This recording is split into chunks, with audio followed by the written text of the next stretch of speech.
Welcome back to On the Scout. I'm Don. I've been guiding big game hunts in the Rockies for 10 years now. I've been using the same 3 knives those 10 years. The reason I've only chosen so few knives because I live by the philosophy of buy it once, cry once, buy it for life. And so I've chosen the highest quality knives that do a broad amount of different tasks and purposes. For example, my smallest knife, this Bark River Ultralight Bushcrafter. Not only is it a nice knife from Bark River, it's been modified to fit my own needs.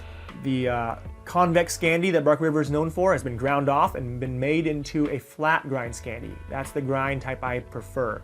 So this knife is very, very high quality CPM 3B steel, really high quality semi-stainless steel, holds an edge excellently. So I use this to prepare trophies because it's very short, it's a very fine tip to get in and prepare caping out ahead, getting into the horn bases. But this lightweight knife is also excellent for me to use in the summertime and on mountaineering trips because it's a lightweight, sharp, durable knife, not just for hunting. So it's a year-round knife for me to have at camp or to have in the mountains or have backpacking. This Helly Harding hunting knife, again, it's kind of like the bigger brother of this Bark River. Its tang is a little bit skinny, but it's because of it, it's a skinny rat tang and a mostly wood handle. It's very lightweight, very portable, very backpackable. And so it's perfect for deer season for me. And also it's light enough to carry for trips that are not hunting trips. It's just nice to have around as a all-purpose bushcrafter outdoor knife. And the reason I have a big knife is that sometimes I just don't want to carry an axe. I don't really carry this knife, this Puma White Hunter, this big, older style design knife. I don't really carry it often during the rest of the year. But for hunting season, since it was designed for big game in Africa, it's perfect for a larger deer, it's perfect for an elk, and because it has so many tools stuffed onto one knife, very durable construction, I can use it in lieu of an axe, and I can use it as a skinning knife and a general purpose knife during the hunting season. So this one tool provides so much other value other than just being a knife. But more importantly than the knives I've chosen in my work is the sharpening system. So these old Smith diamond stones, I've been using them for 15 years. They still have plenty of diamond compound and life left in them. I use these at home for kitchen knives, after cleaning, of course, after the hunting season. A coarse stone, removing a lot of metal, and a fine stone for getting the fine edge back on. So these are great at home, these are great at camp, but when I leave camp on horseback or on UTV, I need a lighter weight system. Inside the base of the Smith stone are 4 slots, and in these 4 slots, DMT mini diamond stones fit perfectly.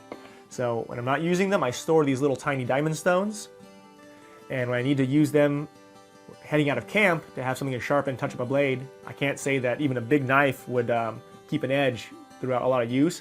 So I always carry a knife sharpening tool with me in the field, and I keep that little diamond stone in my hunter's belt with me on my body at all times with the knife. Let's get out in the field and let's whittle some and do some bushcraft stuff and just see how these knives perform.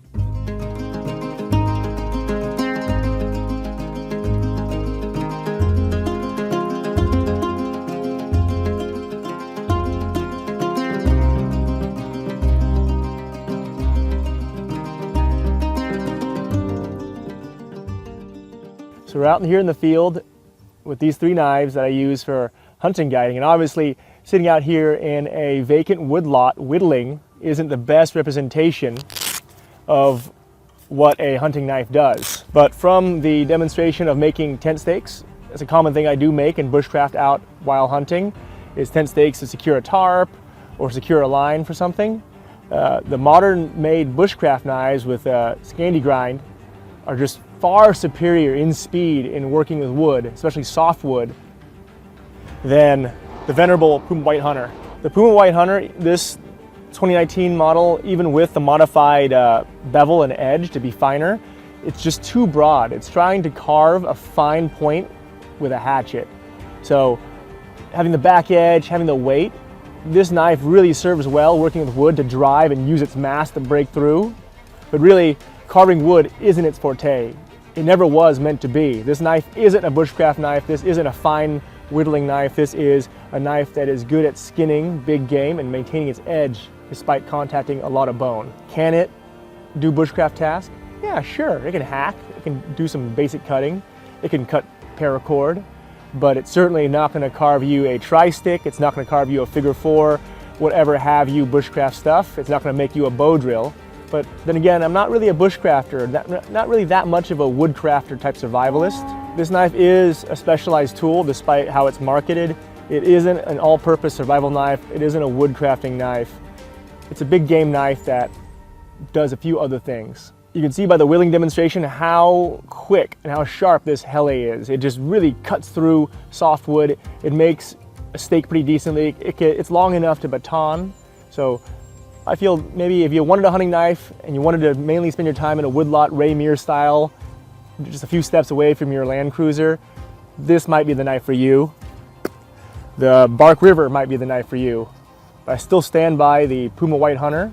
As you'll see in the next footage of me field dressing some deer, that this thing really does a good job at what it was intended to do. And one quick note, it's really a pet peeve of mine when I see a hunting guide or a hunter as they're field dressing game to put their knife on the ground or stick it into something instead of resheathing it. It's kind of gross to imagine resheathing a dirty knife into your sheath, but it's better than the alternative, which is losing a razor sharp knife in a puddle of blood or in a pile of snow near your carcass where everyone is kneeling on the ground. So that's why I have that habit of always putting my knife, making a habit, putting that knife, that sharp blade back into its sheath where it's safe and secure and not just leaving it about. The danger is unknown. That's why I sheath my knife after whatever task I'm doing. If I need to go 2 hands, the knife goes back in the sheath every single time.